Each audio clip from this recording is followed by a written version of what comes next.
Abdullah the Mystic. A man from Ethiopia with the name Abdullah or Abdullah, translating to servant of God, found his way from Ethiopia to the United States in the 1920s, 1930s, during a time of extreme bigotry, prejudice, and oppression against people who looked just like him. And yet, while other black men and women may have been stressed, depressed, or subdued by the governing race's appalling rules and regulations and actions, Abdullah is said to have thrived during this time in the United States. He attended opera houses for whites only and sat in the front of the bus beside whites when this was prohibited for people of color. You may be wondering the same thing I wondered when I first heard of this man who seems more like myth than flesh and blood. How? The answer could be lengthy and include many things, but to keep it very simple, mind over matter. Or to simplify even more, in one word, mentalism. Abdullah was a teacher of men, a rabbi to some, a preacher to others, a wise sage, a spiritual master, the list goes on.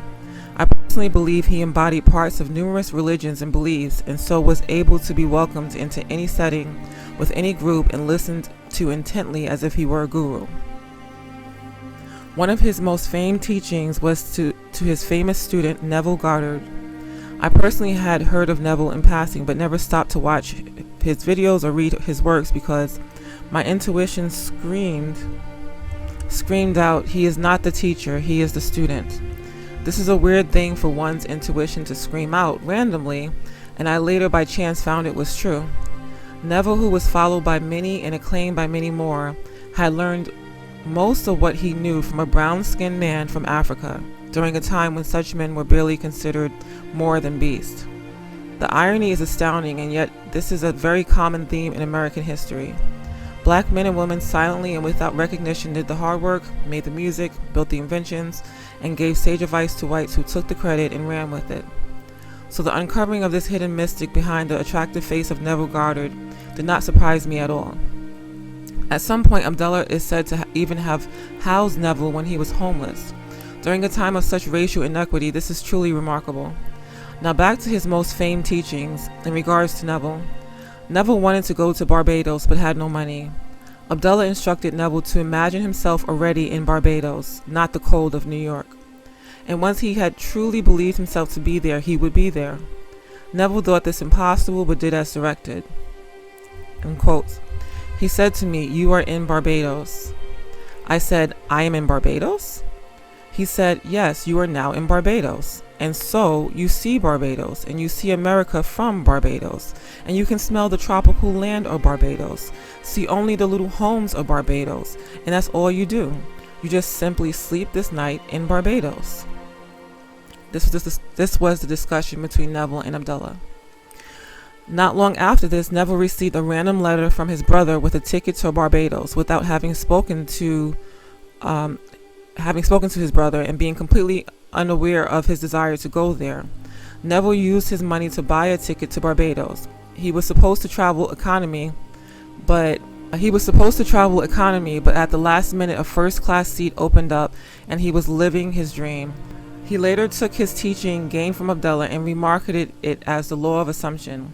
What you assume with focus and intent can become manifested in the physical world.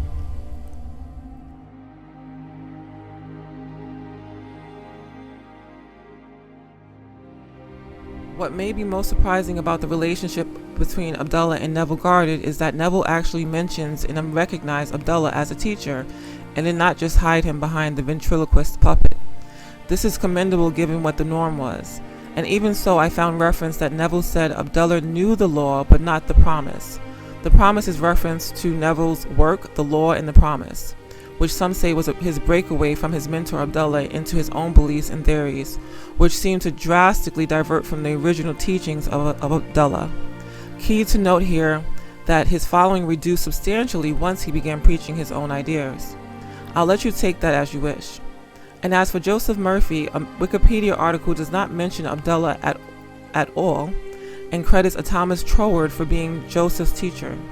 Meanwhile, in Murphy's book entitled Joseph Murray Se Raconte a Bernard Canton, Abdullah, there known as Professor Abdullah, is said to have Upon meeting Murphy, told him he was one of 6 children, not one of 5, as he believed. Murphy then questioned his mother and found that he had a 6th sibling who had been stillborn. This account, written in a book, shows the connection between Abdullah and Murphy, but more importantly shows Abdullah has some level of paranormal or psychic ability. And I'll leave it at that. Abdullah, however, while being noted for being the teacher of Neville Goddard and Joseph Murphy, still had quite a bit of mystery surrounding him. Who was he truly? Where exactly did he come from? Where was he born? Where did he go? There's enough mystery surrounding this learned man to make it seem as if he is unearthly, an angel or a ascended master sent to a country in pain and covered in evil and misery to stand among men like himself who were downtrodden and stare back at them on the bus with a look like, "Why are you sitting back there?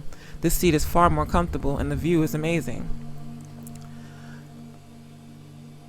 Through this example show that the mind, or more specifically the consciousness, is much more powerful than the human body, the world around us, and its petty laws.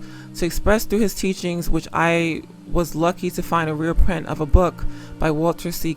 Lanyon entitled Abdullah, Teacher Healer, a sequel to And It Was Told of a Certain Powder, which details moments with this enigmatic individual in his teachings during private and group gatherings, many of which seem to pull in Yeshua, aka Jesus' teachings, Abrahamic beliefs, spiritualism, and mentalism, to name a few. He seems to have expressed many of what are now known as universal laws and truths, including the secret, or law of attraction, that supposedly made its reoccurrence in the early 2000s. Abdullah is a figure that no one, especially a person of color, should ever forget or ignore. His teachings still have the capability to free those who are enslaved to this world, its rules, expectations, biases, and lies to this very day. Unlike many other gurus or spiritual leaders at the time, he did not look for fame, did not write any books, and apparently doesn't even have a last name. There is much confusion about who this person was, and yet his words and actions seem to have been so powerful that he brought his supposed masters to their knees and to learn at his knee. There is some talk that he was the same individual as a black Barbadian man named Rabbi Arnold Josiah Ford, a rabbi, black nationalist, an immigrationalist, and Garveyite. However, this person was well documented and said to have died in Ethiopia at age 58 and would have been in his 50s at the time he and Neville met in 1929, according to Neville. Abdullah, on the other hand, was said by Neville to have been 81 years old when they met in 1929 and died at 109 years old. In the One Greater Than John lecture by Neville Goddard, 1964, he said to me in 1933, I met him in 29, and he did everything. He ate everything. He drank everything. He didn't smoke only because he just didn't enjoy it, but he did everything. An old man he was then, in his late 80s when I met him. Furthermore, around 1899, there was a white Jewish male who used the title Professor Abdullah and proclaimed himself to be an advisor. His true name was Baron L. Berendi, and it is well documented via a few lawsuits that he swindled people out of their money in exchange for supposed psychic services. So another dead end in the search for the true identity of the mysterious Abdullah. Whoever this being was, he seemed to have been on a mission to help mankind towards self-realization and awakening to the understanding that the divine lived within them. He desired to teach by embodying the wisdom that he shared, and so his teachings, ultimately shared by those who witnessed, heard, and lived with him, lives on through their teachings and books, like Yeshua's teachings left to his disciples and witnesses. I will end with a few quotes purportedly from Abdullah himself in the before-mentioned book to give you a sense of the man through his words. If everyone in the world would sit for a few moments of rejoicing at the beginning of the day, before they begin the contact of their brothers, they would go through the happy day moving mountains of error or evil. Prayer in the morning is like tuning an instrument before you begin playing it. Another quote is, as a man thinketh in his heart, so is he. So simple that it seems difficult, people pass it by every day without noticing it. They will say to you that it is all theory, that there is nothing true about it, never stopping to consider that the very sick thoughts they are holding are manifesting and proving the truth of this statement in a way that should make them leap up into understanding. And yet how simple when a man does waken and sees that his thinking has made him or brought him where he now stands. he immediately starts the reversing process, and if he faint not, he shall see results. And the final quote, "You are the divine sparks, which is the true man, and which is a little lower than the angels, endowed with authority and power. It is very glorious to come into this dominion, to hold the body away from us, as it were, and not consider it a factor in our lives. It is very wonderful to consider it as a vase upon which we, the potters, through our association with the Father within, can trace designs of beauty, can control it perfectly, never to be troubled with it, never to be in submission to it, or to listen to its complaints. For the clay cannot reply to the potter." The end.